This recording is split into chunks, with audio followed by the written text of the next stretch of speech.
Estamos de regreso y muchas gracias por continuar con nosotros. Éxodo 5, versículo 1 nos dice: después Moisés y Aarón entraron a la presencia de Faraón y le dijeron: Jehová, el Dios de Israel, dice así: deja ir a mi pueblo a celebrarme fiesta en el desierto. Y Faraón respondió: ¿quién es Jehová para que yo oiga su voz y deje ir a Israel? Yo no conozco a Jehová, ni tampoco dejaré ir a Israel. Y ellos dijeron: el Dios de los hebreos nos ha encontrado. Iremos pues ahora camino de 3 días por el desierto y ofreceremos sacrificio a Jehová nuestro Dios, para que no venga sobre nosotros con peste o con espada. Versículo 4. Entonces el rey de Egipto les dijo: Moisés y Aarón, ¿por qué hacéis cesar al pueblo de su trabajo? Volved a vuestras tareas. Y después conocemos la historia, que lo que pasa es que lo que hace Faraón es que da indicaciones para que el trabajo sea más cansado, porque se les daba paja para construir, pero ellos dijeron: ya no se las vamos a dar, ahora ellos la van a tener que buscar, pero les vamos a demandar que nos entreguen el mismo trabajo. Es decir, la asignación era mayor, pero el resultado que les estaban pidiendo era el mismo. Y lo que vemos es que lo que acontece era que era imposible cumplir con eso, y lo que comenzó a venir a ellos era látigos, era señalamientos, eran castigos, y ellos comenzaron a sentirse más cansados y que no tenían tiempo para nada. Y es ahí donde los vemos transicionar de un momento donde están adorando al Señor a un momento del pueblo donde ahora dice: mejor no, esta idea de salir, mejor no, estábamos mejor a como estábamos antes y necesitamos hacer un cambio. Pero ellos toman una posición en su corazón donde inclusive al final de este capítulo 5, Moisés habla con el Señor y le dice: Señor, ¿por qué le estás haciendo esto a tu pueblo? ¿Para qué me enviaste? Y es ahí donde nosotros vemos un primer momento de encuentro con el faraón y pareciera como que quisieran desistir. Y nuevamente viene el Señor para afirmarlo. Y si nosotros traemos eso a nuestra vida y comenzamos a reflexionar, ¿cuántas veces hemos tenido una circunstancia difícil? Recibimos una palabra del Señor, accionamos en ella, pero lo primero es que vemos que hay oposición. Y cuando está la oposición, pareciera que queremos desistir, y tal vez en algunas ocasiones lo hemos hecho, pero cuando hemos decidido confiar y seguir hacia adelante, hemos visto la mano de Dios en nuestra vida. Y es algo que necesitamos desarrollar en este tiempo. No quedarnos con la situación o las circunstancias, sino creer y seguir hacia adelante, porque ciertamente vamos a ver la mano de Dios glorificándose en esas circunstancias. La pregunta que es importante contestarse en esto es entender, mejor dicho, el verdadero significado de Egipto. ¿Por qué Egipto no debe ser una opción de vida? ¿Por qué necesitamos salir? Egipto es un sinónimo del pecado, es un sinónimo de todo aquello que nos esclaviza. Y una de las cosas que es importante entender es que cuando nosotros caemos en una condición como esa, eso mata los propósitos de Dios. Eso mata todo lo que el Señor quiere hacer hoy con nosotros, pero también lo que Dios quiere hacer con nuestras generaciones. O sea, cuando Moisés le dice al faraón: deja ir a mi pueblo para que me sirva. En otra versión dice: deja ir a mi pueblo para que me adore. Básicamente lo que Moisés estaba diciendo era: el sistema de esclavitud, todo lo que nos oprime, todo lo que nos esclaviza, nos impide adorar, nos impide servir, nos impide conectarnos con el propósito de Dios. Por eso es que muchas personas que pudieran hoy sentirse en una condición esclavizada, donde su voluntad se ha tenido que doblegar a un sistema, a una condición, son personas que al final se terminan distanciando de los planes de Dios, son personas que al final se terminan separando de lo que el Señor quiere hacer en sus vidas. Y ahí es donde entra la batalla, y diría yo, la batalla interior. ¿Cómo uno sale? ¿Cuál sería, y esta tal vez sería una pregunta para nosotros, cuál sería el paso número 1 para salir? ¿Qué es lo que yo necesito atesorar en mi corazón para salir? Y yo pudiera decir algo que creo que es valioso. O sea, la primera condición para salir de Egipto es entender que Dios quiere hacer algo con nosotros y que es mayor que cualquier dolor, que cualquier crisis, que cualquier situación. O sea, es entender de que sí va a haber una lucha, sí va a haber un esfuerzo, sí van a haber cosas que no vamos a dominar, sí van a haber situaciones que posiblemente traigan mucho temor, que sean más altas, más fuertes que nosotros, pero siempre entender y escuchar esa voz que nos diga, hay algo mejor que puede el Señor hacer con tu vida en este tiempo. Y dado que Egipto representa ese sistema de opresión, tanto a nivel interno, a nivel externo, que se manifiesta en nosotros, en nuestra familia, en nuestra finanza, en nuestra salud, un sistema de opresión a nivel incluso nacional y mundial, porque hay mucha opresión en todo el mundo. La única manera de poder salir de esos sistemas y de sacar, como decíamos en el programa anterior, el pueblo no solo necesitaba salir de Egipto, sino que Dios necesitaba sacar a Egipto del corazón del pueblo. La única manera es buscando más de Dios, yendo a la fuente, buscando el propósito.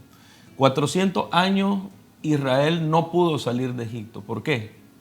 Porque Dios no estaba en la ecuación. Había una promesa de Dios, pero todavía la promesa no estaba siendo activada, sino que se activa cuando Moisés recibe el llamado, cuando Aarón recibe el llamado, cuando las personas idóneas que Dios preparó para ese fin logran activarse en el propósito de Dios. Entonces hay muchas situaciones de opresión que nosotros podemos vivir, sistemas de esclavitud que estamos inmersos, que la única manera es metiendo a Dios en la ecuación. Dios es el único que nos puede libertar de cualquier sistema de opresión, a nivel mental, a nivel espiritual, a nivel físico. Y por eso la palabra de Dios en Romanos capítulo 6, a partir del versículo 17, dice esto que quiero leer. Pero gracias a Dios que aunque erais esclavos del pecado, habéis obedecido de corazón a aquella forma de doctrina a la cual fuisteis entregados.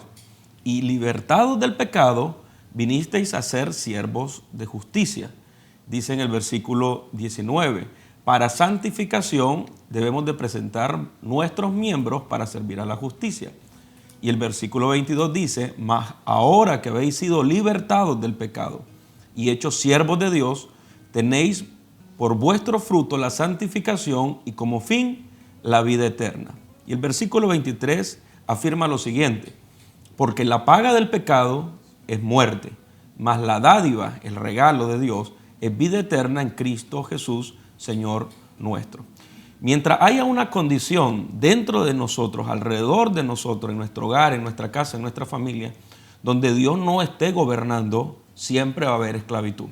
Por eso el apóstol Pablo en Romanos dice lo siguiente, éramos esclavos del pecado, tuvo que venir una libertad, una liberación de parte de Dios a nuestras vidas.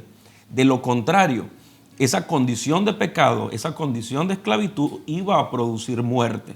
Pero la libertad que viene a través de Jesucristo produce vida. Conoceréis la verdad y la verdad os hará libres. Entonces, tenemos que entender que no hay manera de que podamos tener una libertad completa, una libertad real, si Dios no está en la ecuación. Y Dios tiene que entrar a nuestras vidas primero para traer libertad. Hablábamos también en el programa anterior, y el pastor Rubén decía de esto, que tiene que ver con una condición del corazón. Pero esa condición del corazón no va a cambiar a menos que haya una renovación de nuestro entendimiento, una renovación de nuestra mente. Y cuando Cristo viene a nosotros y el Espíritu Santo viene a nosotros, comienza esa renovación de nuestro entendimiento y de nuestra mente que va a producir libertad en todas aquellas áreas en donde nosotros tenemos opresión, en donde hay esclavitud, en donde no gobierna Dios. Y cuando viene esa libertad, le podemos dar entrada a Dios a nuestras vidas para que el reino de Dios realmente gobierne en nosotros. Y ahí es donde entra lo que verdaderamente nosotros estamos escuchando. Y viene a mi memoria la historia de David, cuando David libera al pueblo de Goliat. O sea, Goliat había estado 40 días y 40 noches hablando al pueblo de Dios y básicamente estaba trayendo mucho temor a ellos, al punto que estaban amedrentados, al punto que estaban paralizados. Pero cuando llega David en escena, David comienza a tener una perspectiva diferente de todo lo que ahí estaba aconteciendo. O sea, después de 40 días y 40 noches, el pueblo básicamente estaba doblegado en su espíritu. Pero cuando David llega, una de las declaraciones que hace David es quién es este gigante que se atreve a lanzar palabras contra el Dios de Israel. O sea, pone a Dios en escena, o sea, coloca a Dios en medio de la batalla, coloca al Señor en medio de todo lo que estaba aconteciendo. Entonces, muchas veces para poder salir de Egipto uno tiene que ir haciendo una transición a entender que van a haber obstáculos. O sea, salir de Egipto no era una salida donde no iban a haber obstáculos. El faraón endureció su corazón, tuvo que haber una batalla de fe, tuvo que haber una batalla donde ellos tenían que poner su confianza en Dios. Pero la pregunta es, ¿qué nosotros vamos a escuchar? ¿Vamos a escuchar que la gasolina sube? ¿Vamos a escuchar que la violencia sube? ¿Vamos a escuchar las diferentes situaciones duras de la vida? ¿O vamos a escuchar lo que el Señor dice, que tiene planes de bien y no de mal para nosotros, para darnos el fin que esperamos? Algunas cosas que nosotros podemos ver en lo que representa el sistema de Egipto. Es un sistema que primeramente no nos va a dejar ver el propósito de Dios en nuestra vida, porque va a haber tanto afán, va a haber tanto trabajo que nos vamos a sentir cansados, no va a haber deleite, no vamos a disfrutar nada y nos vamos a sentir sumergidos en esa asignación. Entonces no vamos a poder ver el propósito de Dios en nuestra vida. Al estar en ese lugar, tampoco vamos a poder escuchar de Dios. Y si no escuchamos de Dios, entonces no vamos a poder servirle en todo aquello que Él quiere que nosotros le sirvamos. Y no le vamos a adorar. Y la adoración tiene que estar en todo tiempo, en todo lugar. Nosotros necesitamos entender que la adoración no es solo tomar un tiempo especial para ir a buscar de la presencia del Señor. Eso es importante, pero adoración es algo que debe ser un estilo de vida para nosotros, donde le damos gracias al Señor por las cosas buenas y las cosas no tan buenas que puedan estar pasando en nuestra vida. Pero cuando nosotros vivimos en ese ámbito de adoración, algo se genera. Pero el sistema de Egipto no permitía eso.